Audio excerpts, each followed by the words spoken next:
Bueno, para los que no me conocen, mi nombre es Néstor Díaz, soy teólogo de profesión, psicólogo también de profesión. Estoy dedicado sobre todo al tema de la investigación histórica. He participado en investigaciones con el Archivo General de la Nación, con el Instituto Artano en su boletín. Y aparte de investigación histórica, también soy escritor. He escrito varios libros sobre la temática. De hecho, hay un libro que salió hace un año atrás sobre el mismo tema que vamos a tratar hoy, que se llama Los Cánticos de la Primera Navidad, que pueden encontrarlo en Amazon. Y si quieren darle más seguimiento al canal, bueno, tenemos un canal en YouTube que se llama El Teólogo Responde. Ahí estamos respondiendo inquietudes. Ok. Yo soy Carlos Veloz, el que Eladio Hernández por 13 años ha intentado refutar la existencia de Dios y no ha podido. Pues yo me puedo presentar. Por lógico que sí. El hecho de que tú tengas unas ideas con relación al universo no descarta a nadie que tenga ideas diferentes. Ni descarta a Dios diferentes, tampoco, es cierto. que tenga ideas diferentes. Lo pesado y lo malo es entender. Es que me hacen falta los chistes de Noel. Es que lo malo es entender o pensar que hay una sola verdad y que la única verdad es la que ustedes entienden representa al Dios invisible, ¿verdad? El que no puede ser visto. Pero vamos a empezar con Héctor. Pero falta Noel también. Sí, pero vamos a empezar con Héctor. Néstor. Yo no sé por qué dije Héctor. Néstor. Tal vez me confunde con el hispano. Dale. Cuéntame. ¿Qué es esto por qué se celebra la Navidad en diciembre? ¿Qué es la Navidad? Real y efectivamente, ese acontecimiento representa el alumbramiento, que nunca se narra de esto, y quisiera que lo aclarara. La concepción, sí, buen punto. ¿Dónde fue con una partera? ¿Fue solo? ¿Salió simplemente porque salió? ¿Cómo es toda esa historia? O como dicen algunos, Eladio, que fue un rayito de luz que pasó así como si fuera un cristal. Es en el Protoevangelio de Santiago, pero es una referencia docetista de la cristología y obviamente se rechaza. Pero la respuesta básica y sencilla sería que la Navidad como concepto, es decir, la Navidad como concepto, el término, nacimiento que da vida o nativitas, apunta a un evento histórico, que es el nacimiento de Cristo.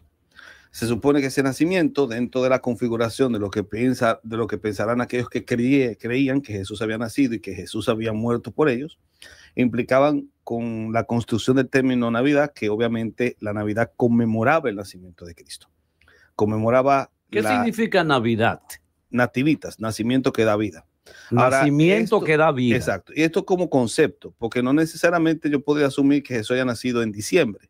Podríamos tener muchísimas referencias directamente dentro del texto bíblico, incluso una referencia en Lucas capítulo 1 que habla de que Zacarías era de la clase de Abías, ¿no? Y la clase de Abías era la octava, ministraba más o menos entre julio y agosto, y más o menos calculando a partir de ahí uno puede llegar a la conclusión de que Jesús habría nacido más o menos para septiembre. ¿Y qué calendario había en esa época? El calendario romano. Ya había el calendario romano. Claro, gracias al calendario romano es que se puede precisar mejor la fecha de nacimiento de Cristo, porque Herodes el Grande murió en el 753 ab urbe condit, que sería la referencia de esa época. El 753 ab urbe condit coincide con nuestro 4 antes de Cristo.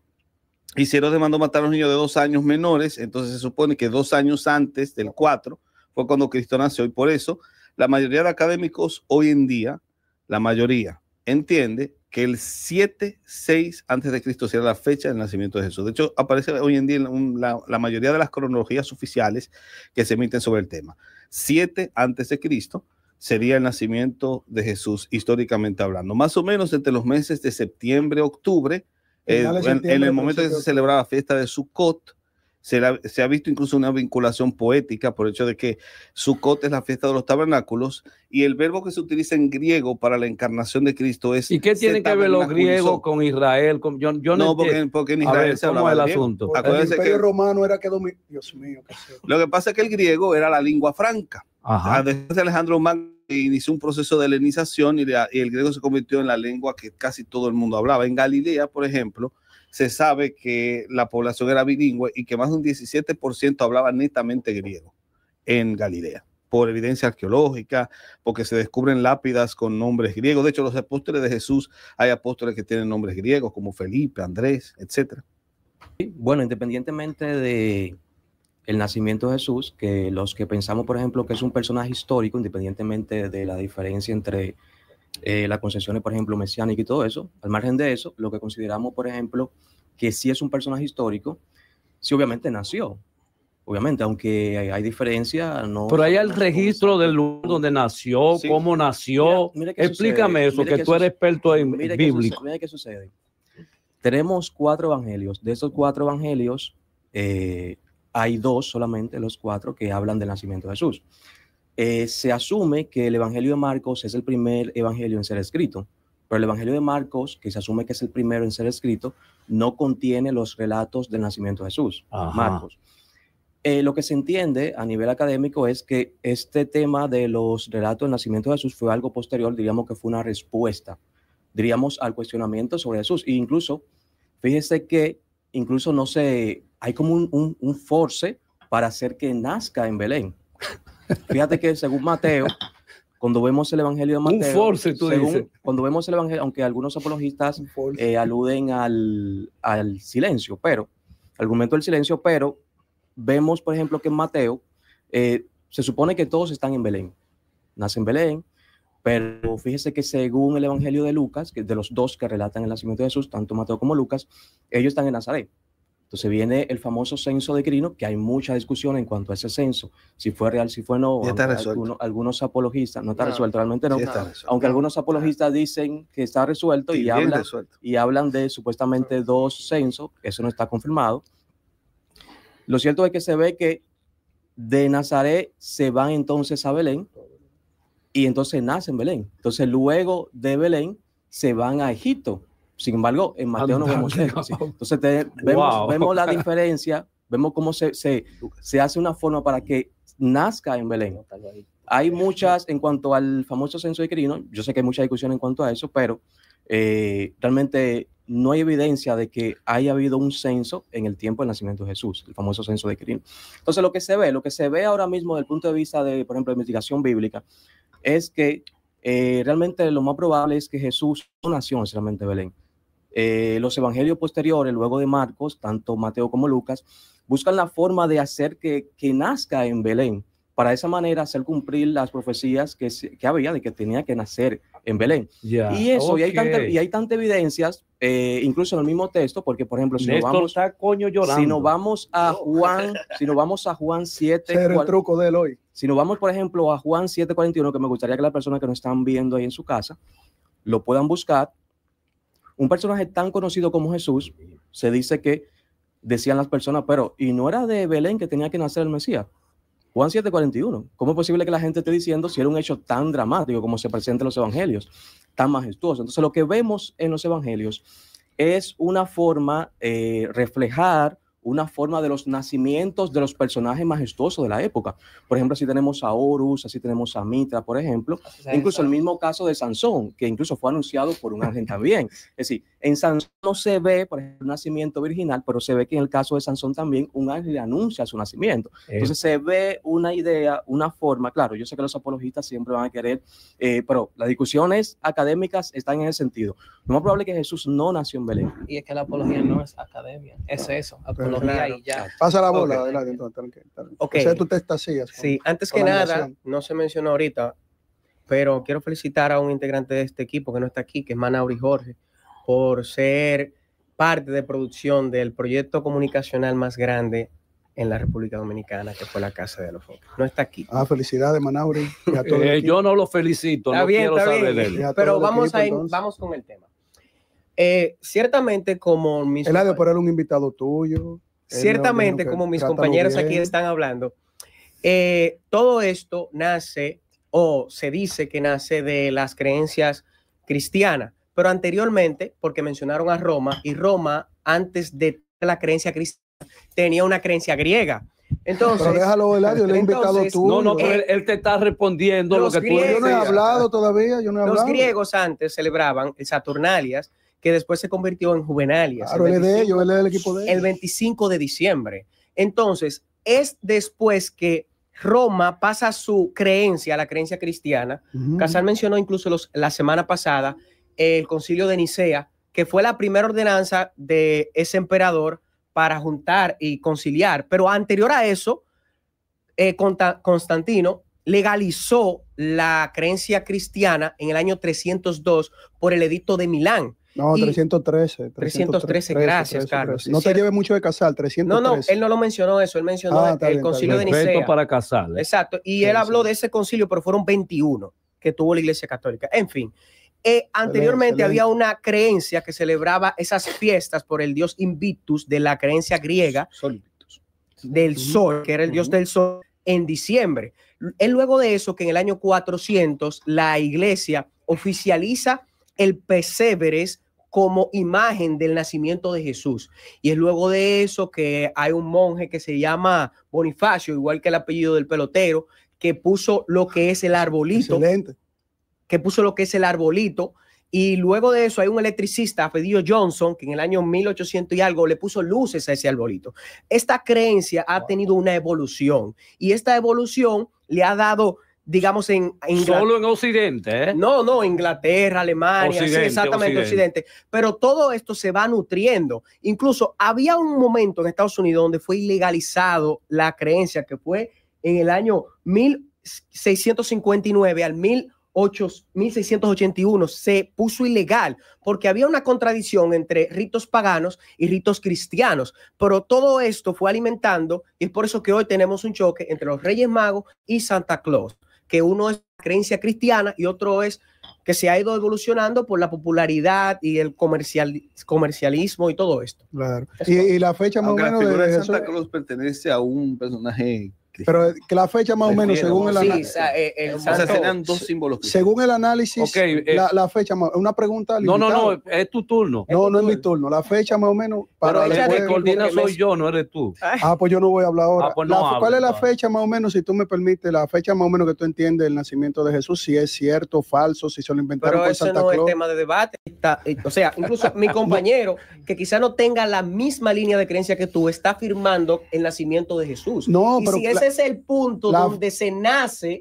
Qué difícil. La fecha, más o menos, que tú digas, más o menos esta fecha no fue aquí, pero fue en esta fecha. No, el año. Porque el tema es la fecha de nacimiento, más o menos, para tener una idea. Espérate. Más o menos tú no tienes una idea de la fecha, más o menos. El tema es la fecha, porque sí, más o menos, la Navidad. Entonces, sí, la fecha, natividad significa. No, la fecha exactamente. Bueno, la Biblia, incluso.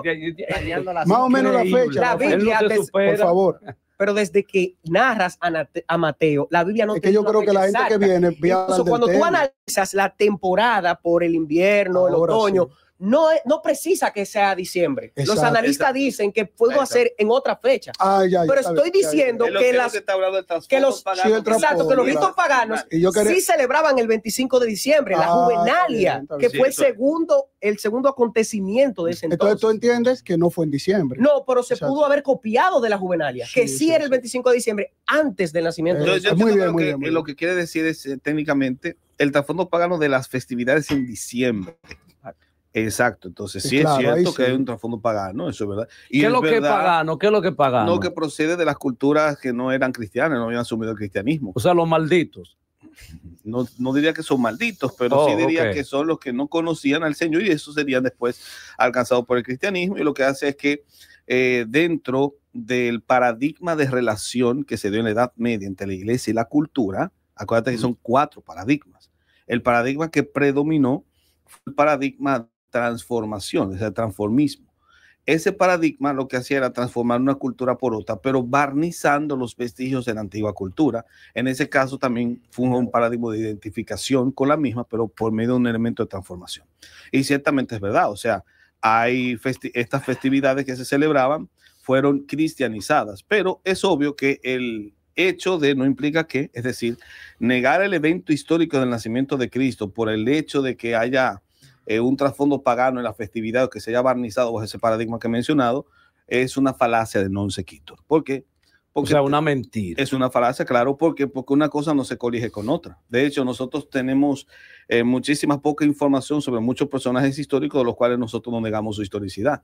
Por ejemplo, ¿qué hizo Juan Pablo Duarte entre 1845 a 1862? Donde se tienen los famosos años perdidos de Duarte. Sí, lo que también se dice de Jesucristo, que se perdió de los 12 años hasta los 30. Pero que no se sabe lo que hizo con Magdalena. No se sabe lo que hizo con Magdalena. Pero sí se sabe lo que dice la Escritura. Pero por retazos. Sí se sabe dónde estaba, se sabe, claro. Por retazos. Creció en sabiduría. Pero no interrumpa, señor. Él interrumpió, él dice sí se sabe. Yo le estoy diciendo a él que la Escritura dice que él crecía. Que se la dio cruda. Pero discúlpame, dice la Escritura que él crecía en sabiduría y conocimiento en el mismo lugar donde él se fue desarrollando en su juventud. Eso no es lo que dice la Biblia. Dice que tú lo vas a decir y tú le echaste sopita. Sí, está bien, yo lo voy a leer. Dame agregar eso, porque yo sé que te toca tu turno, mi querido. Pero, por ejemplo, del ejemplo que mencioné de Duarte, yo puedo, por retazos, descubrir cierta trayectoria, puedo trazar cierta trayectoria. Okay. Lo mismo que pasa, por ejemplo, con el apóstol Pablo.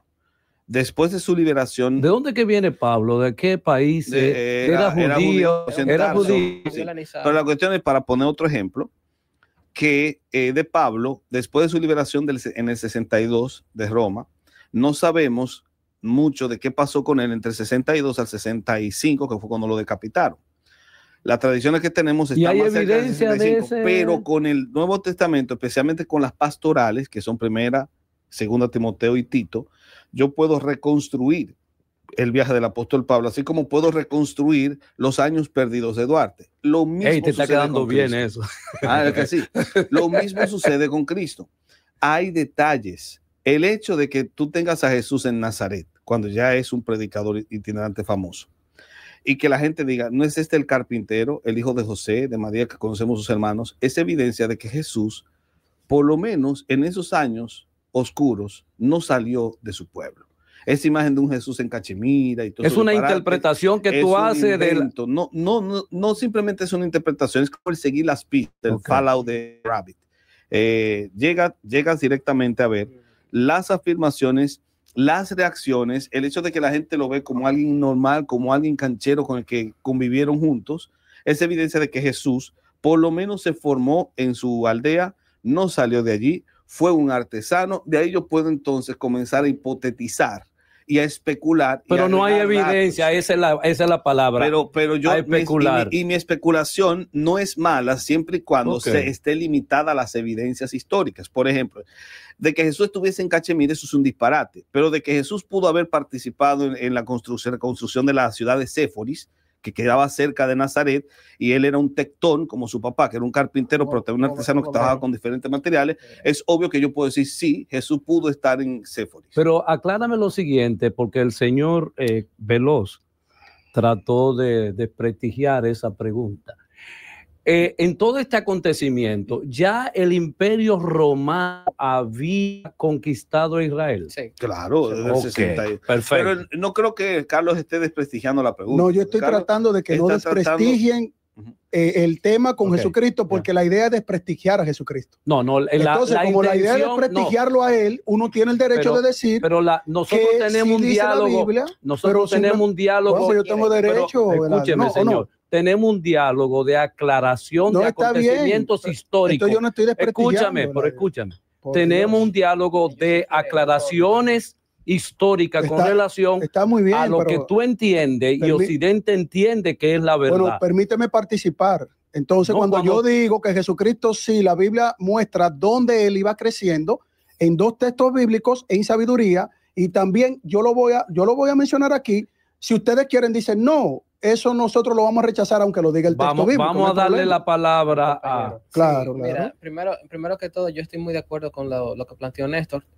Tú puedes concluir que, y yo añadiría otra cosa, que Jesús creció en Nazaret y que por lo menos no salió tan lejos como Cachemira. Pudo haber trabajado como tectón, que era un obrero en general, en ciudades alrededor.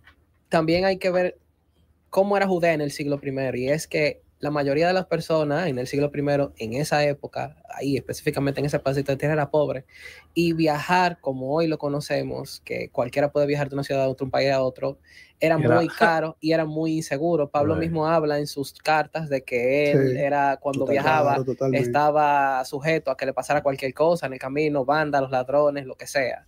Era poco probable que Jesús haya salido por lo menos de Israel a otro sitio, como dicen. Eso es muy poco probable históricamente, aparte de la barrera del lenguaje. No tenemos récord de personas de Judea, que probablemente Jesús hablaba un poco de griego porque era un empresario, por así decirlo, trabajaba con muchas personas y eso estaba ocupado por los romanos, y había varias ciudades griegas, había una polis en esa ciudad. Correcto. Pero hay otra cosa con la que yo difiero, y es que el hecho de que el texto bien diga, que creo que en Marcos 6 es que dice que este no es Jesús el hijo del carpintero y sus hermanos están con nosotros, eso no significa que Jesús haya crecido en Judea. Yo creo que sí, pero eso no es una evidencia concreta. Eso dice por lo menos que era lo suficientemente conocido en ese momento para que las personas dijeran que su papá y su mamá y sus hermanos estaban con él, pero eso no garantiza realmente, es otro non sequitur, no garantiza que él haya crecido ahí.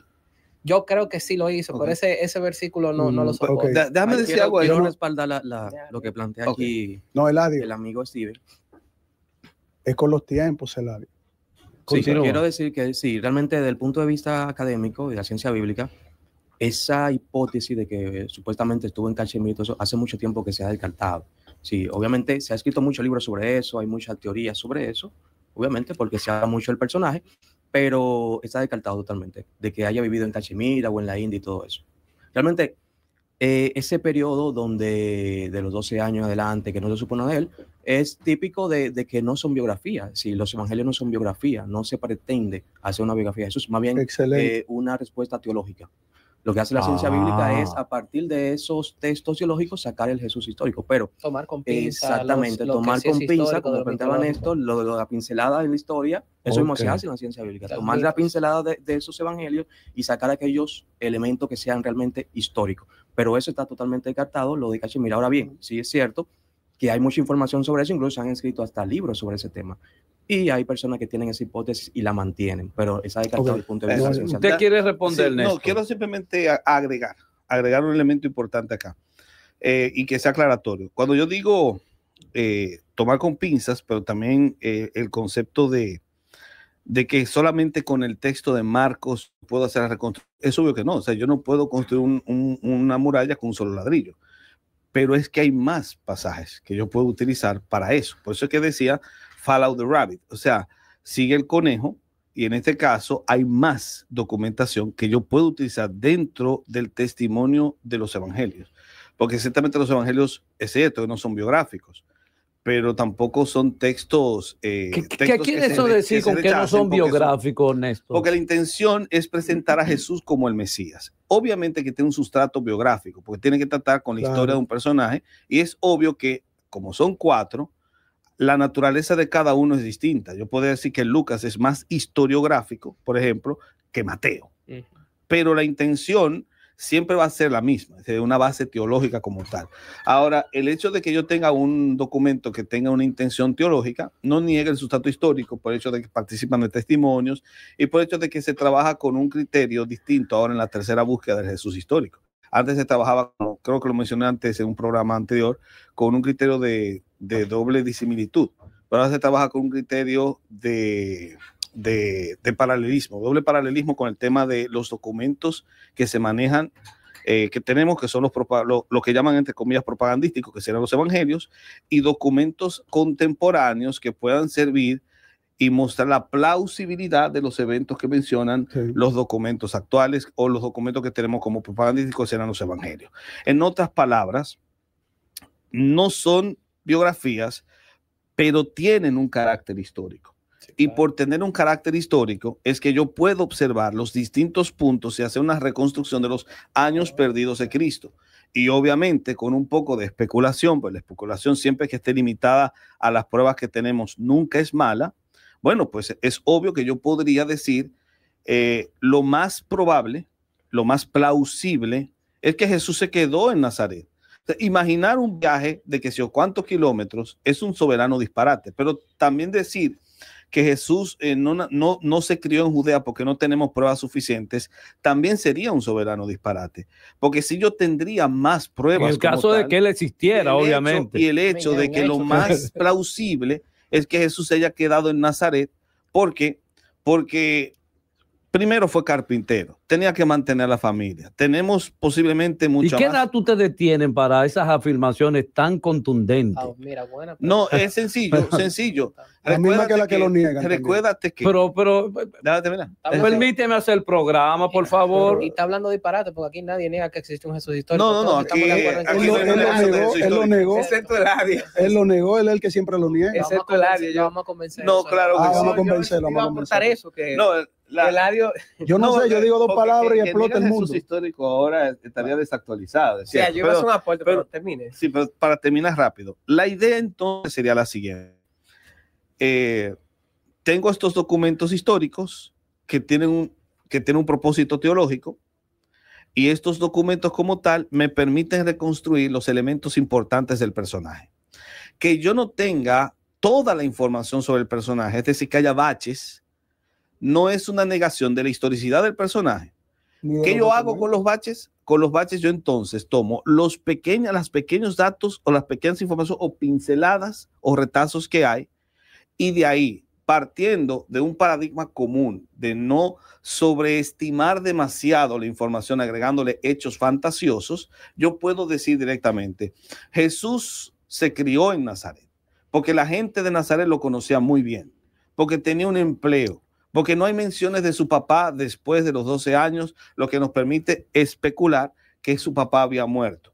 Y él tenía que ser, como hijo mayor, el encargado de sus hermanos, ya que su mamá sí tuvo hijos. Entonces, a partir de esas afirmaciones, es que yo tengo un panorama, un boceto de esos años perdidos, sin tener que agregarle datos fantasiosos de un supuesto viaje extranjero y cosas por el estilo. El papá del supuesto Jesús, o Jesucristo, era un señor que supuestamente se llamaba José. ¿Por qué no se menciona la trayectoria de ese señor en términos bíblicos y en términos de la historia que ustedes narran? Vamos a recopilar un poquito todo lo que dijeron los panelistas acá, que dieron muy buenos aportes. Y si seguimos así, el programa va a ser muy nutritivo, porque hemos hablado eso durante muchos años acá en el programa.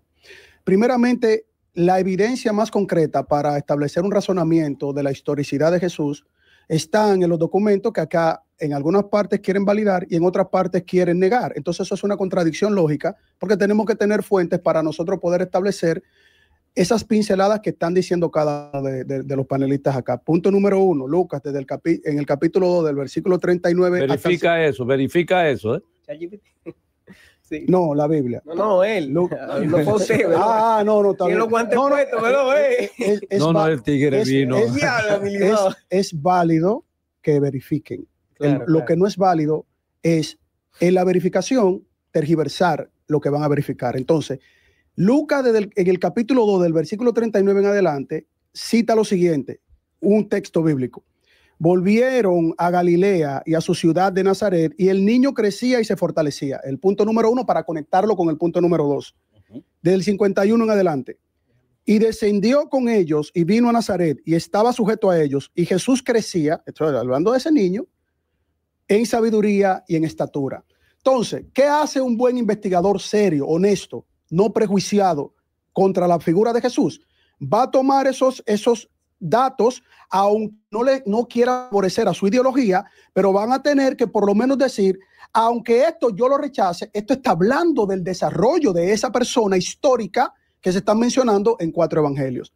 Por otro lado, ¿cuál es tu nombre? Gerardo. Geraldo dio una buena pincelada al tema, y por eso yo quería saber por qué él no había mencionado mínimamente una hipótesis jurídica, vamos a decir así, histórica, sobre el nacimiento de Jesús, porque de eso se trata el programa, que ya nosotros lo hemos tocado acá en el recetario como ningún otro programa.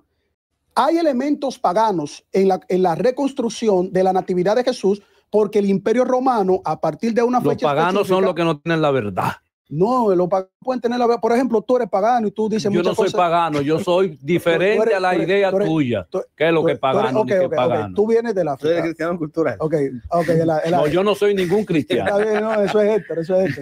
Ok, Eladio, las personas que vienen de África como tú, también dicen... Todo ser humano es de origen africano, hágame el favor. No, yo soy dominicano. Entonces, mira qué pasa, Eladio. Las personas dicen verdades, pero las verdades tienen que estar sujetas a evidencia. Sí. La evidencia puede ser documentaria o puede ser empírica, observacional. Porque si nosotros dejamos la evidencia documentaria, nadie pudiera decir nada acá. Entonces, lo que estamos hablando es que él dio evidencia documentaria. Es verdad que el Imperio Romano tenía esos elementos que, según su ideología religiosa y cultural, establecían sincretismo religioso hasta con otras culturas. Y tenían una herencia griega, babilónica, etcétera, etcétera, y tenían una multiplicidad de ritos. Ahora, vamos a la evidencia interna de los documentos internos. Otros días había dicho que conforme a darle seguimiento a lo que establece una parte del Antiguo Testamento más una conexión en el Nuevo Testamento, lo cual fue muy ingenioso y excelente si eso fue un invento, porque tienen que tener una fina y estructurada manera sistematizada de poder entender cuándo nace Juan el Bautista. Déjame terminar. Pero en términos concretos, ¿qué tú quieres decir en este turno? Porque ya tú tienes 5 minutos. No, tú le has dado tiempo a todos ellos. Déjame terminar. Tú me diste tiempo, déjame terminar. Tú me llamaste ayer para tocar el tema, déjame terminar. Entonces, esto tiene una fina estructura sistematizada para poder entender lo que estamos hablando acá. Juan es hijo de una persona que trabajaba en el templo. Esa persona tenía unos turnos establecidos por el rey David. Esa persona no está siendo negada históricamente porque incluso le están mencionando. El padre de Juan el Bautista tiene un proceso también en el reconocimiento para el nacimiento de Jesús. Hay una conexión cronológica en el nacimiento de Juan y en el nacimiento de Jesús. Entonces, la Biblia, escúchame, aunque te pese, la Biblia... A mí no me pesa nada. A mí no me pesa nada. A ti es que te pesa. Bien, a mí no me pesa nada. Vamos a hacer el programa, mira, ya para cerrar y escucharlos a ellos. Muchas gracias. La Biblia, aunque... Mira, tú, Néstor, la Biblia, aunque no lo... Sí, no importa. La Biblia, aunque no lo quieran, tiene elementos que aunque ustedes pretendan desprestigiarlo, desacreditarlo o desecharlo, es un compendio armónico que establece el nacimiento de Jesús. Diciembre, ya hemos dicho, él no nació en diciembre, pero él nació. Y él nació, y la Biblia dice por qué él nació y para qué él nació, para salvar al mundo, Eladio. Que eso es lo que ustedes no quieren entender.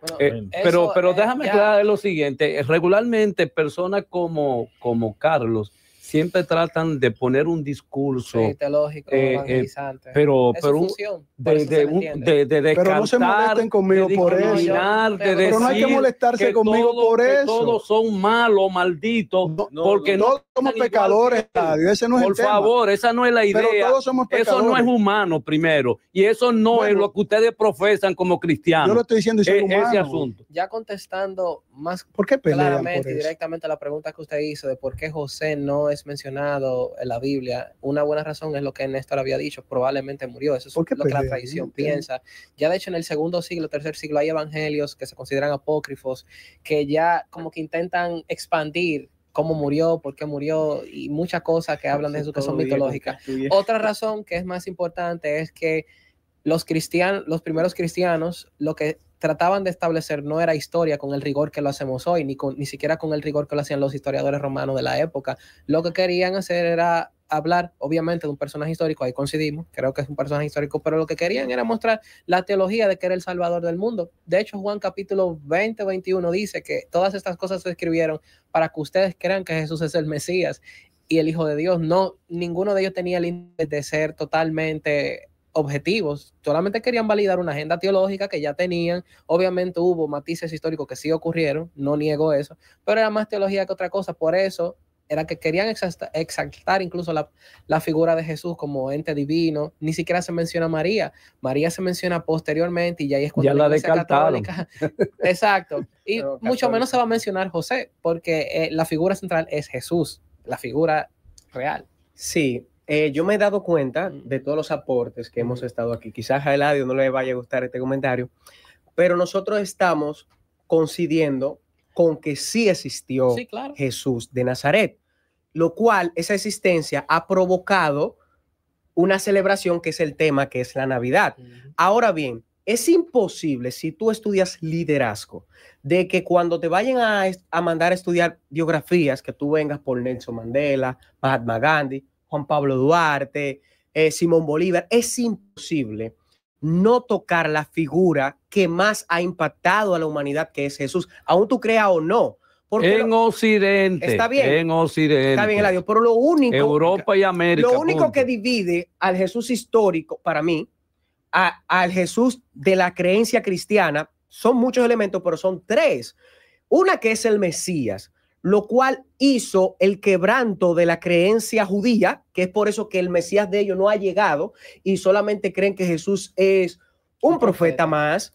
Número dos, que resucitó, que después de 3 días se resucitó entre los muertos. Y número 3, que viene en su segunda venida, que va a llevar a su pueblo a la tierra prometida. Pero sea esa la creencia de los cristianos o sea esa la creencia del teólogo o el científico, es imposible, porque la cantidad de documentos que tú recopilas con algo que tenga que ver con Jesús es 10,000 veces más grande que la de Sócrates, que la de Aristóteles, de Platón, que la del mismo Juan Pablo Duarte y de todos los líderes que yo mencioné. Es imposible. Tú puedes decir, no, es el Hijo de Dios.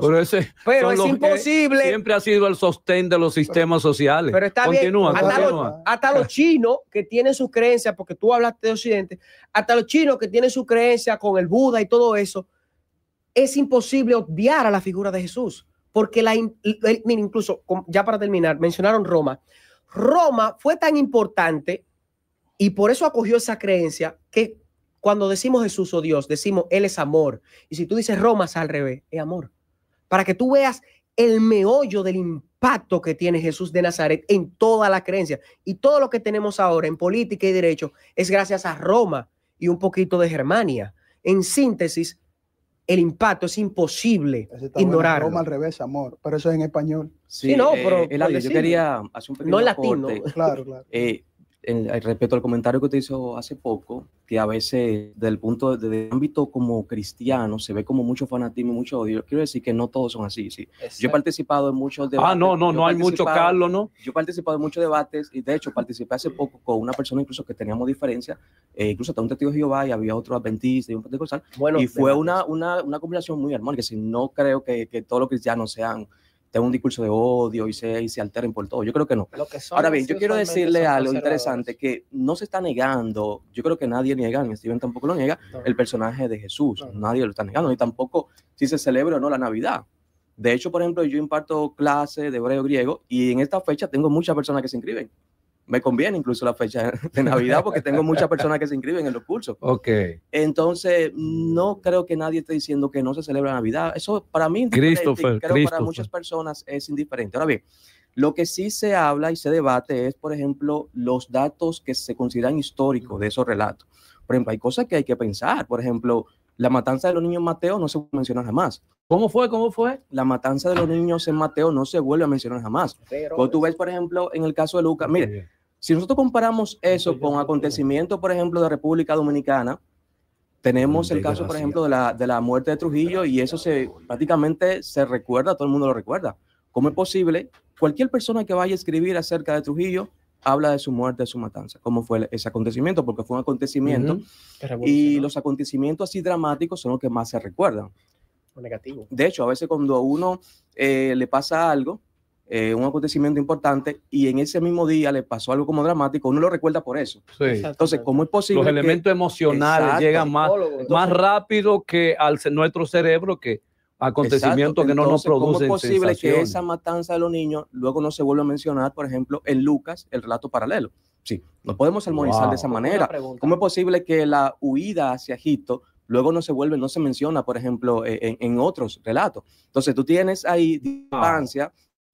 Esa matanza de los niños, que fue un acontecimiento sumamente importante según el Evangelio de Mateo, la matanza de los niños y luego la huida hacia Egipto en Mateo, pero no se menciona esa matanza luego en Lucas. Entonces se ve que hay acontecimientos que si fueron tan importantes y tan relevantes, no se vuelven a mencionar. También el tema, por ejemplo, de las genealogías. Tenemos ahí genealogías que no coinciden, aunque la genealogía que se menciona en ambos relatos sobre el nacimiento de Jesús, aunque desde la apología se pretende armonizar diciendo, no, lo que pasa es que una genealogía es del punto del padre, otra la madre. No, tenemos que desde Abraham hasta David coinciden ambas, pero desde David hasta el destierro, hay varios personajes. Por ejemplo, Mateo introduce 15 personajes, Lucas introduce 21 personajes.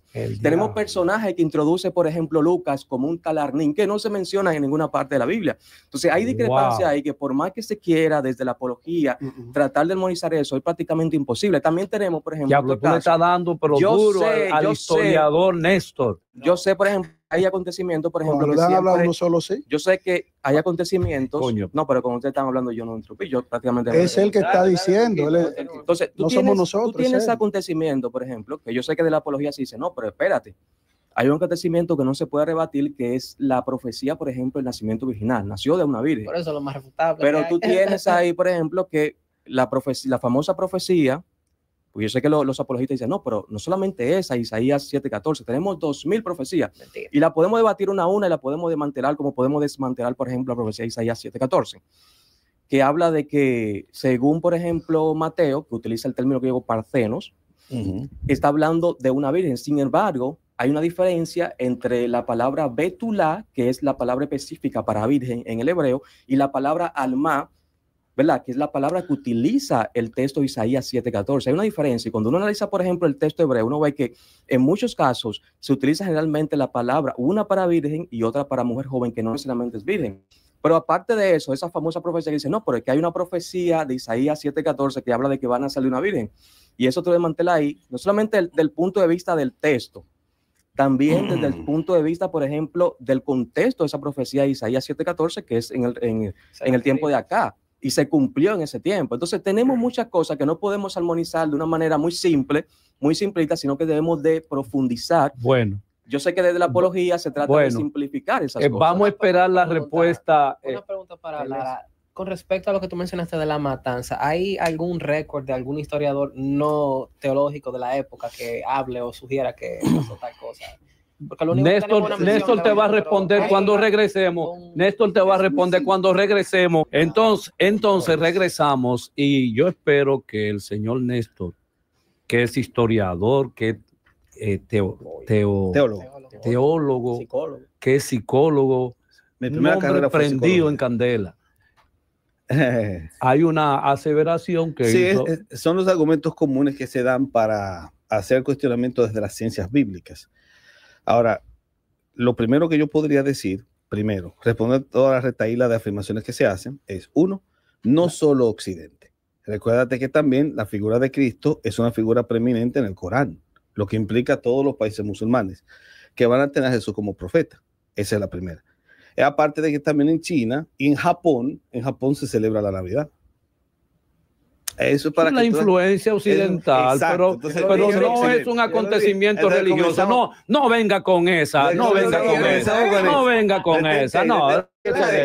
Ese es lo primero, es eso. Lo segundo, respondiendo respecto a los temas que tienen que ver con las respuestas sobre el análisis de los evangelios, la pregunta sería, el tema es el nacimiento de Cristo, ¿verdad? Si Jesús nació. ¿En diciembre o no? ¿Qué es lo que pasa con eso? No, claro, pero la pregunta de que nos trae a todos aquí es el tema del nacimiento de Jesús. Sí. Si Jesús nació, sí o no, ¿verdad? Esto no es un debate, ¿cierto? Es un panel. Parece que sí. Un diálogo. No es un debate. En dado caso, ¿ustedes creen que Jesús nació? Claro. Los debates lo hace el señor Carlos. Nosotros estamos conversando. Entonces, todos estamos de acuerdo con el tema original. Ahora, con respecto a los detalles, aquí vienen. Número uno, los evangelios son evangelios que representan testimonios de testigos primarios. ¿Cómo lo sabemos? Por la naturaleza misma de los evangelios, por el testimonio de los escritores que van a hablar directamente con testigos primarios. Antes se manejaba una tesis de que los evangelios eran todos tardíos, se ha ido actualizando esa tesis. ¿Qué significa eso? Que todos son del siglo I, a menos que haya una negación de que los evangelios no son testimonios del siglo I. Pero tú le vas a responder ahora. De acuerdo en que son testimonios del siglo I. Usted puede decir que son 80 años después, 25 años 125 después, años después. pero no puede decir que son 100 años después, no. Porque son testimonios del siglo I y en eso ellos están de acuerdo. Así que, no, yo me lo conozco todo eso. Ellos no van a ¿Qué importa a mí que estén de acuerdo? Entonces, yo tengo mi opinión, papá. De que todos son del siglo I, los convierte en testimonios primarios. De que todos sean del siglo I. Por eso, en la tercera etapa de la búsqueda del Jesús histórico, ya no se descartan. En la segunda etapa del Jesús histórico, se descartaban por ser propaganda. Pero no puedes descartar un testimonio del siglo I, porque eso se llama sesgo. Entonces tienes que liberarte del sesgo y del prejuicio y tienes que bancarte los evangelios porque son testimonios del siglo I y por esa razón es que se pasa una tercera etapa en la búsqueda del Jesús histórico. Eso es lo segundo. Lo tercero es, tocante a los detalles, se pueden hacer precisiones. Pero los testimonios, en primer lugar, no se pretende que sean todos unísonos, es decir, que replican los mismos eventos, porque si son testimonios de naturaleza memorial. ¿Qué estrategia la de? No, sencillo. No, está bien. No, porque está en bien. eso todos aquí estamos de acuerdo en eso. Yo me encargo de ello. ¡Cállate! Al ser testimonios de naturaleza memorial, es obvio que tú no se pretende que todos los testigos tengan los mismos recuerdos.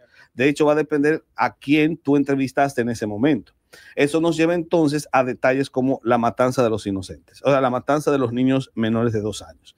Al ser un evento que ocurre en una aldea que no es una aldea muy reconocida, es una aldea que está más vinculada a la historia de David, pero que técnicamente en el siglo I no era una aldea que estuviese en los primeros titulares de los periódicos o de las noticias que daban los historiadores. Nada que ver con eso. Wow. Las matanzas, generalmente como esas, pueden ser recuerdos tristes para las personas que los experimentaron, pero no se convierten en testigos o en testimonios trascendentes. Y esto es así, te digo por qué. Por la naturaleza del evento, por el hecho de que ocurrió, porque hay otros casos en la historia, recuerden que ustedes trabajan con criterio de doble plausibilidad, hay otros casos en la historia que sabemos por testimonios muy antiguos de que pudiesen haber ocurrido matanzas que no saltaron a la palestra. De hecho, se pueden entonces descubrir matanzas o testimonios ocultos de cosas que ocurrieron, por ejemplo, en Siberia, que no te llegó porque no salió en los primeros titulares. Eso es así, o sea, el hecho de que no aparezca mencionado es porque no fue tan traumatizante para todos. Y eso es así. Hey, Néstor, ¿qué pasa? Es así. Una muerte de un ser humano, independientemente de la historia, ¿qué significa? ¿Tú estás de acuerdo en que hay matanzas que no salieron a colación a la historia? Sí, obviamente que sí. Todas las que ustedes cometieron, todo lo que los cristianos cometieron. Pero entonces mi pregunta es, ¿hay episodios como ese que pudieron haber sido solamente mencionados por una fuente? Pero yo pienso que minimizar históricamente... Tú estás minimizando la matanza. No creo que ellos lo tomen por ahí. Ni siquiera ese es el argumento. Dice de los testigos primarios, fuente primaria, un acontecimiento como ese que lo más probable es que todos los que estaban ahí lo sabían, porque obviamente un acontecimiento que pase en Nigeria, Siberia, etcétera, quizás no tenga mucha repercusión a nivel internacional, pero cuando tú, como él argumenta, los escritores evangelios tomaron fuente primaria, que eso lo dejen fuera. Tomando en cuenta que fueron personas esa es la idea, esa es lo que él plantea. No, entonces Jesús nunca tampoco lo mencionó. Yo no estoy negando eso. Jesús tampoco lo mencionó a ellos. Pero yo no estoy negando eso, escucha. Las personas que estaban alrededor de él. Sí. Pero escucha. Eso creo que es muy simplista. No es simplista. Te voy a decir por qué no es simplista. Y yo no dudo. Porque si tú tienes un evento mencionado por una sola fuente, tú lo que tienes que preguntarte es si hay paralelos históricos de eventos que tú los sostienes solo porque los menciona una fuente. Y yo te tengo muchísimos casos en la historia que es así. Por eso sería más simplista de tu parte negarlo. ¿Entiendes? Claro. Porque tú me vas a decir que no hay paralelos históricos de eventos. Le está llegando a Néstor. Que fueron solamente por una, por una sola fuente. Creo que se lo siento un poco alterado. Pero estamos hablando. Pero responde mi pregunta. Él me dice acontecimiento, por ejemplo, que una sola persona lo vio. Estamos hablando de un acontecimiento que estuvo involucrada la familia del personaje que se considera el Mesías. Oye, que estamos hablando que estas fuentes que se toman, estamos hablando que estas fuentes que se toman como evidencia por los evangelios, fuente primaria, compartían con los familiares de Jesús. Entonces, estas personas nunca entonces tomaron eso, si con el mismo Jesús, si con Jesús compartían. Jesús tenía. Sí, entonces no hay para sí. No, pero ya sacaste a Néstor de su confort. Es que mira, escucha. Un momento, un solo. Que me hable un solo. Dale la palabra entonces. Mira dónde está la trampa y te voy a decir por qué.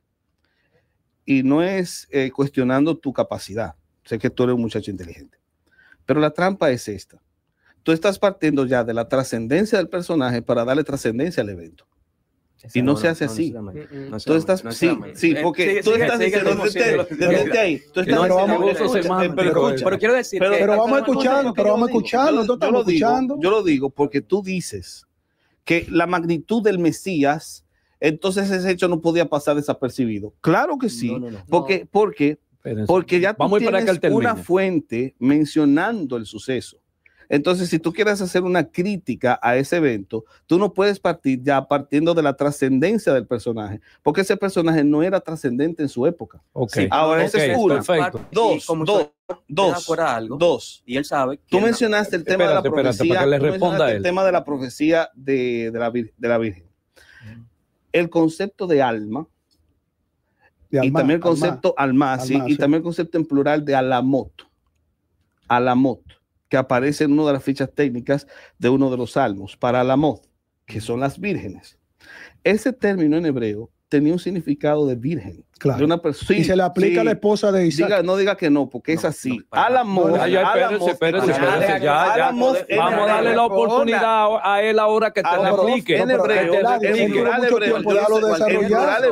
alamot significaba virgen. Pero déjalo desarrollar, que tenemos mucho tiempo. Déjalo desarrollar. A ver, primero, si como historiador sabe que no es lo mismo, por ejemplo, un acontecimiento quizás menor de algo que se dice, de una información, como un acontecimiento quizás magnificado, un acontecimiento ya mayor, por ejemplo, como una matanza. No es lo mismo. Si no es lo mismo, por ejemplo, que yo tenga una discusión con Eladio allá afuera, como historiador lo sabe, en el mismo grado de historicidad, por ejemplo, o de magnitud histórica, una discusión que yo tenga con Eladio que una matanza que se registra. Sí, ahí eso es muy simple. Y el caso, por ejemplo, de Betulá y Alma, está confundiendo, por ejemplo, y me sorprende, el término de un plural con un singular. Es decir, la mayoría de las veces que aparece, por ejemplo, esa palabra, es decir, no tiene nada que ver, absolutamente nada. Incluso cuando se ve el que hace la diferenciación y por qué se cita, por ejemplo, como virgen en Mateo, es porque la Septuaginta utiliza la palabra parcenos. No, la Septuaginta utiliza la palabra parcenos. No, la palabra Septuaginta es un anacronismo en ese caso. No, ¿qué significa? ¿Qué significa para nuestros oyentes? ¿Qué significa? Eso es muy técnico. La investigación, pero porque la gente entienda. Pero oye, me dice, interrumpiéndose no se van a entender. Él no me ha respondido. La galloloquera no la va a entender la gente. Parceno, no, la respuesta que me da es que es un anacronismo. No, eso no tiene que ver. No tiene que ver que me diga que es un anacronismo. No, porque tiene que ver. Lo que pasa es que la palabra... Un solo, que hable un solo. Lo que pasa es que la palabra Septuaginta es un término que se aplica a partir de 1935 a casi todo el Antiguo Testamento, cuando se hace la compilación.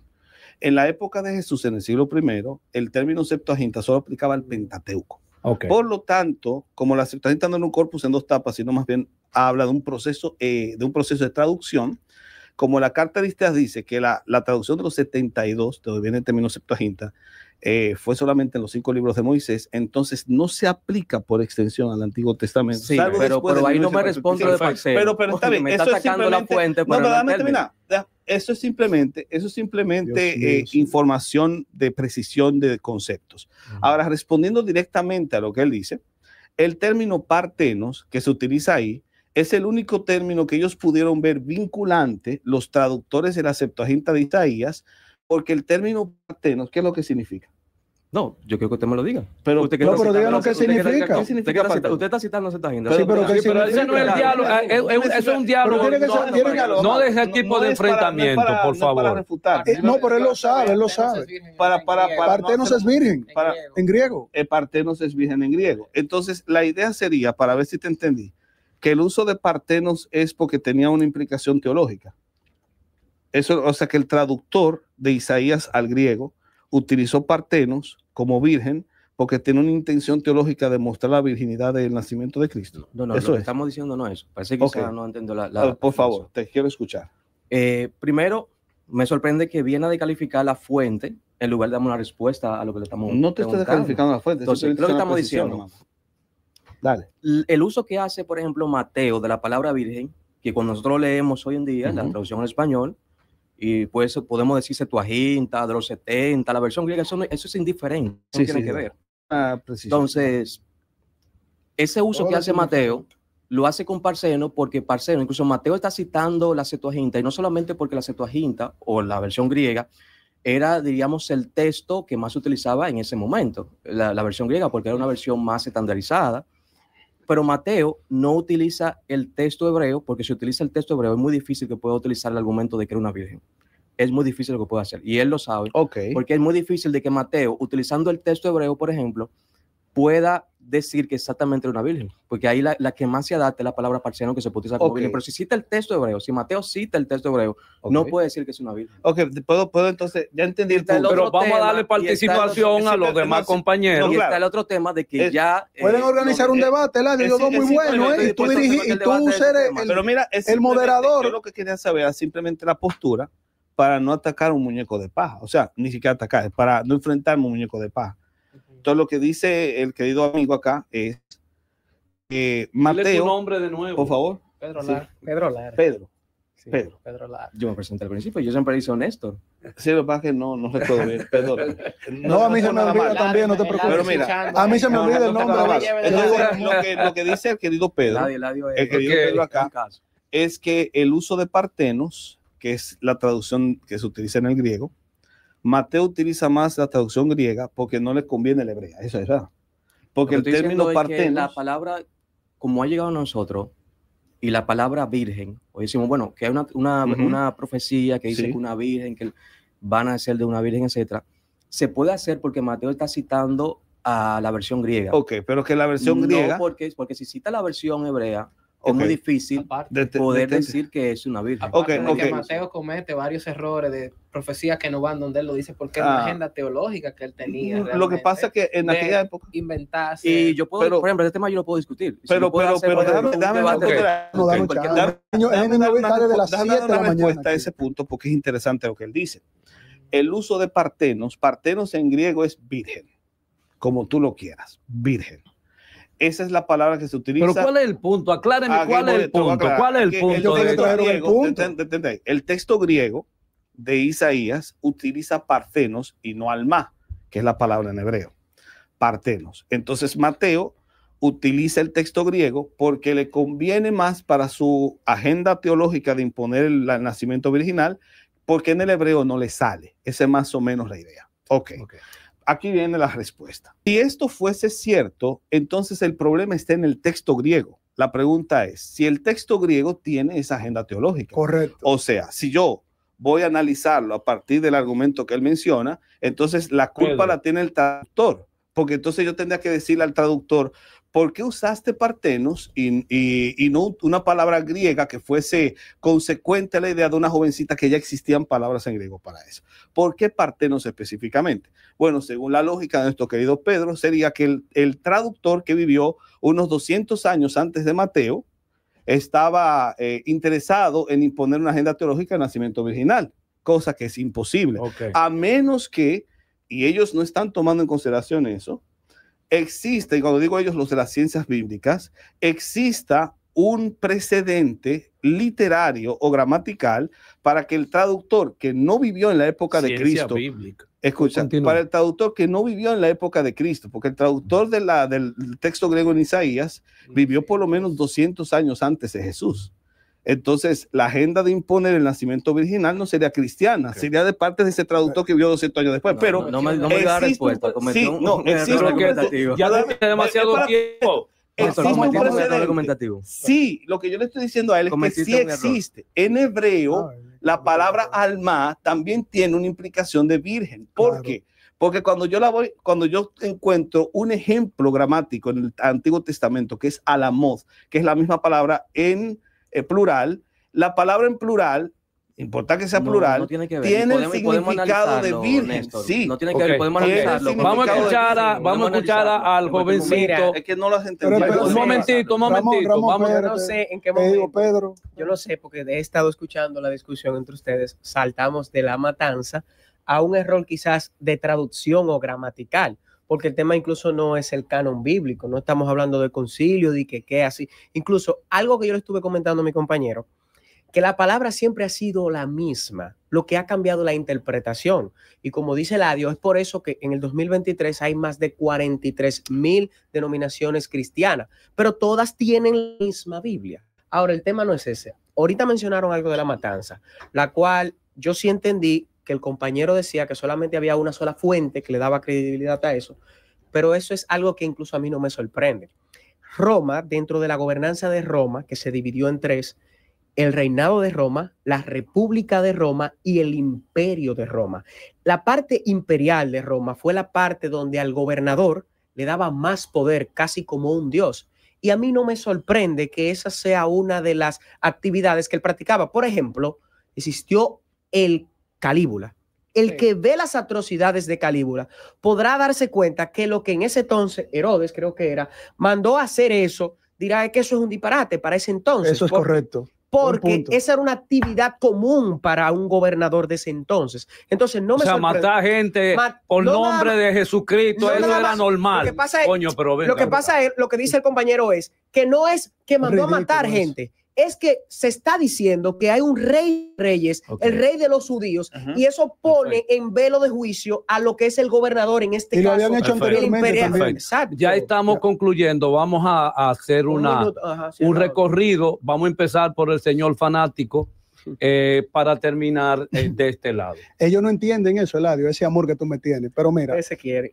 Claro, no es discurso de odio de Eladio, es amor ateo que él me tiene. Mira, el querido Eladio. Punto número 1, Eladio, rápido.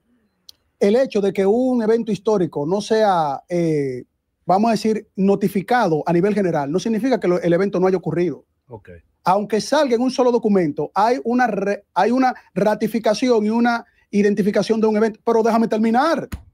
Punto número 2. El término coré. Cállate la boca, por favor. Ay, mi madre. El término